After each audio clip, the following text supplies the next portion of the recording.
আপনার শরীরে রক্ত কম, আপনি প্রতিনিয়ত আয়রন বা ফলিক অ্যাসিড ট্যাবলেট খেয়েই যাচ্ছেন, কিন্তু কিছুতেই আপনার রক্তের ঘাটতি পূরণ হচ্ছে না।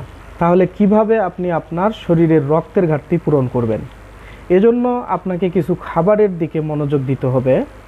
প্রিয় দর্শক, সাথে আছি আমি doctor Noor Alam, medical officer, Renix Unani laboratories limited. আজকে আমরা জানব কোন খাবার খেলে আমাদের শরীরের রক্তের অভাব পূরণ হয় বা আমাদের শরীরে রক্তের পরিমাণ বেড়ে যায়। এজন্য প্রথম যেই খাবারটি খাবেন সেটি হলো বিটরুট। এই বিটরুট কিন্তু আপনার ওজন কমাবে এবং সাথে যদি আপনার ডায়াবেটিস থাকে তাহলে সেটিও নিয়ন্ত্রণে রাখবে। আপনি অবশ্যই কাঁচা কলার ঝোল খাবেন, পাকা কলাও খেতে পারেন, এবং সেই সাথে বাজারে যেই কলার থোর পাওয়া যায় বা কলার মোচা যেটাকে বলে, এটিও আপনি খাবেন। রক্ত বাড়ানোর জন্য প্রতিদিন অবশ্যই আপনি 1 থেকে 2টি ডিম খাবেন। এক্ষেত্রে ডিমের কুসুমটা রক্ত তৈরির জন্য খুবই গুরুত্বপূর্ণ ভূমিকা পালন করে। এজন্য আপনি প্রতিদিন ন্যূনতম 1 থেকে 2টা ডিম অবশ্যই খাবেন। রক্ত বাড়ানোর জন্য লাল শাক বা লাল জাতীয় ফল খাবেন।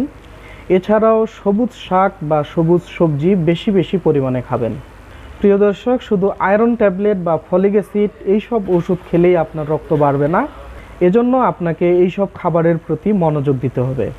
ধন্যবাদ, সুস্থ থাকবেন, ভালো থাকবেন। আসসালামু আলাইকুম।